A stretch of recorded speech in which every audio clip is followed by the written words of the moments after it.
Woi, lu masih inget gak sih iPhone gue yang satu ini? Tapi lu jangan terkecoh dulu main sama dusnya.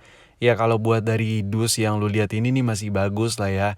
iPhone XR dan ya iPhone yang di dalam dus ini sama sekali belum pernah gue pakai kecuali buat konten doang. Dan ya ini adalah iPhone 6s. Dan kenapa gue panggil iPhone bekas curian? Karena dari lulu pade yang komen di komentar gue di video gue sebelum-sebelumnya yang mengenai iPhone bebas ini, lu pada bilang ini iPhone bekas curian. Dan ya jadinya gue panggil iPhone bekas curian. Banyak yang komen kayak gitu cuy. Dan karena di video ini gue gabut dan really gabut, jadinya gue buat video gabut juga. Gue nggak tahu sih lo tonton sampai habis, kayak sih lo close aja cuy, karena bakal ngebetein juga videonya. Jadi di video ini gue pengen merintilin iPhone gue yang ini yang udah demek banget, yang udah kotor banget LCD. Dan ini kaca LCD ini kotor banget, casingnya juga kotor banget. Sebelumnya gue bikin konten, gue lumerin, pengen gue lunturin catnya. Dan ya di video kali ini gue pengen ngebongkar, pengen gue pretelin, dan pengen gue sebutin gimana sih jadinya kalau iPhone bebas ini kita pisah partsnya, habis itu kita jual. Dan laku berapa? Intinya iPhone bekas curian ini kalau diduitin jadi berapa cuy, dalam bentuk pisahan. Dan ini masih ada kaca kameranya ya cuy. Cuman dia gue pakein kaca kamera iPhone 6 biasa. Jadi di bagian listnya ini kemarin catnya udah copot, jadi kayak kelihatan gak pakai kaca gitu. Buat bodinya, bezelnya maksud gue, housingnya itu di bagian bawah, ya kayak sudut-sudutnya itu udah pada lecet cuy, udah pada plontos-plontos gitu catnya. Lu bisa lihat sini di bagian atas juga. Ya maklum lah ya, namanya juga iPhone jadul yang pertama, terus yang kedua iPhone-nya juga udah bekasan yang punya bekas-bekas dan punya bekas. Dan di video ini kita mulai dengan apa dulu ya? Oh iya, gue bersihin dulu layarnya. Layarnya gue semprot dulu, gue semprot desinfektan biar virusnya luntur dulu. Nggak. Gue semprot pembersih. Habis itu gue lap. Karena kalau bersihin LCD itu baiknya ketika masih dipasang ke housingnya.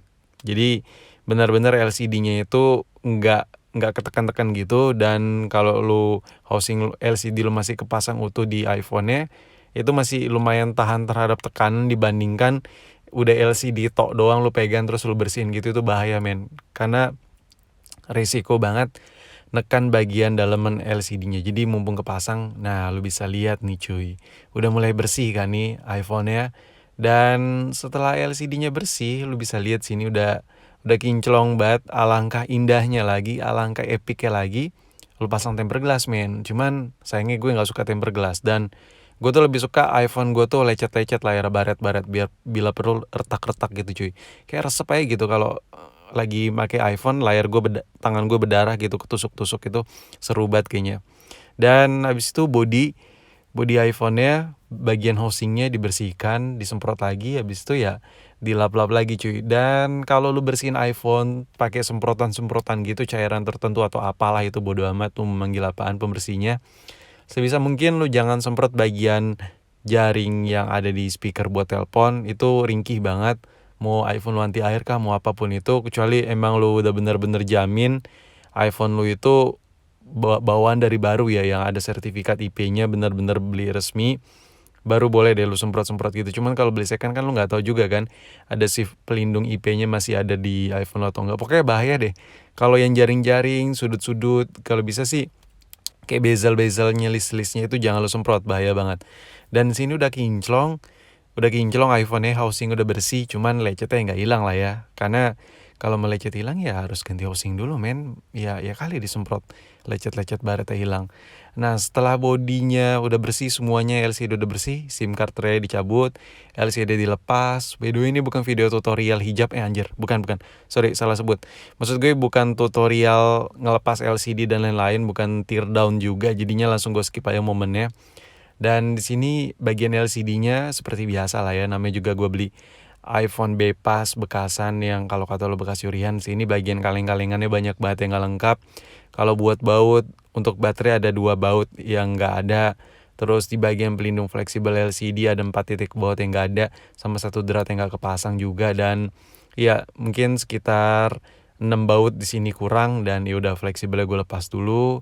Ini fleksibelnya lagi gue lepas, men. Buat ngelepas fleksibel, alangkah indahnya posisi baterai sebenarnya dalam keadaan kelepas ya. Cuman ini baterai udah low banget, udah berminggu-minggu gak dipakai, gak ada daya sama sekali.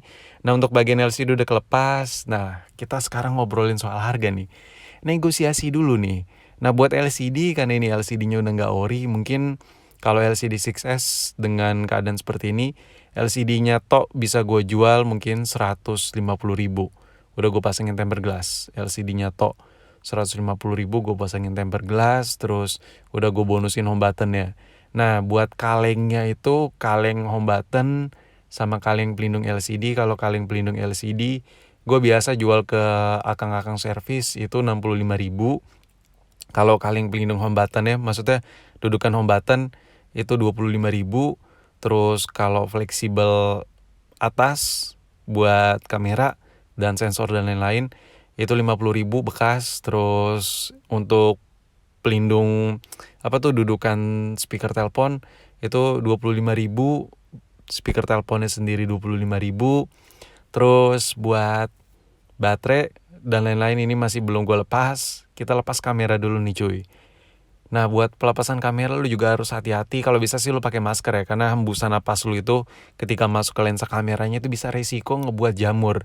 Ini mana efek jamur sebenarnya bukan jamur sih, efek lembab gitu ya. Jadi kalau buat lu pakai buat foto kayak ada gelembung-gelembung gitu hasil fotonya. Dan ya buat kamera itu gua hargain kalau bekas itu sekitar 150.000 karena modul itu lumayan mahal.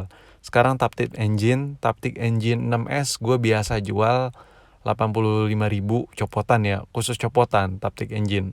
85.000 khusus Tapticnya. Menurut lo iPhone tanpa Taptic gimana sih? Kalau buat iPhone 6s masih oke lah ya. Cuman kalau buat iPhone 7 nggak ada Taptic, wah no feel banget sih, karena home button udah gitu, udah flat.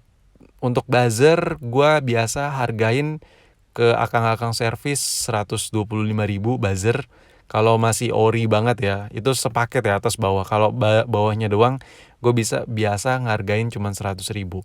Buat mesin, kalau buat mesin tergantung kondisi, situasi dan lain-lain.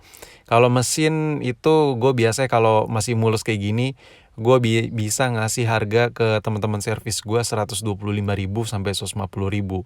Tergantung juga mereka ngambil apa. Sebenarnya sih lebih untung lagi ketika lu punya kenalan tukang servis, dia mau ngambil perintilan satu-satu gitu, tapi mesinnya nggak lu jual seset gitu, tapi kayak dia mau ngambil apa gitu yang ada di mesinnya, lu pisah-pisah gitu. Dan itu bisa jadi satu mesin itu bisa sekitar 300.000-an men, kalau lu punya kenalan tukang servis, kalau dia mau beli juga ya. Sayangnya teman gue tuh banyak juga yang tukang servis, jadi gampang buat diduitin. Dan ini di sini di bodinya nih kita lihat sisa baterai fleksibel bawah dan fleksibel atas dan housingnya sendiri. Untuk baterai, ya baterai lu bisa tebak banget, lu bisa lihat di sini. Untuk baterainya, kita jual berapa nih? Buat baterai nih jelas nggak ori ya, baterai nggak ori sama sekali.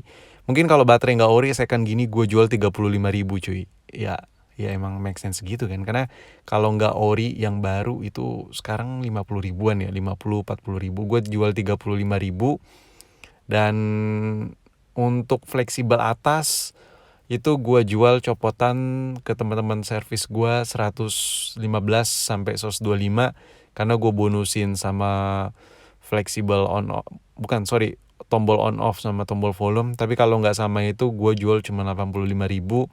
Terus buat fleksibel bawah itu gue jual 75.000 copotan, ya segitu. Dan itu harus copotan ya, kalau nggak copotan ya paling diambil sama mereka kayak 10.000, 15.000 ya, karena di Roxy harganya juga sekitar segitu men. Terus apalagi ya yang bisa gue jual? Oh, housingnya. Oh ya, buat fleksibel atas itu dia udah seset sama flash kamera sama mic ya. Jadi kalau lo ngerekam pakai kamera belakang, mic lo bermasalah, kayak nggak ada suaranya gitu, lu cukup ganti fleksibel atas. Nah kalau lu boleh nyari di yang KW-KW itu harganya di bawah 50.000. Cuman kalau yang ori copotan lu bener-bener harus yakin, lu harus lihat dulu kayak ada bekas lakban-lakban gitu nggak, double tip gitu nggak. Kalau ada ya itu bisa jadi ori copotan. Dan untuk housingnya sendiri, ya ini udah lecet dan lain-lain. Gue jual mungkin sekitar 40.000 atau 30.000, sekitar segitulah.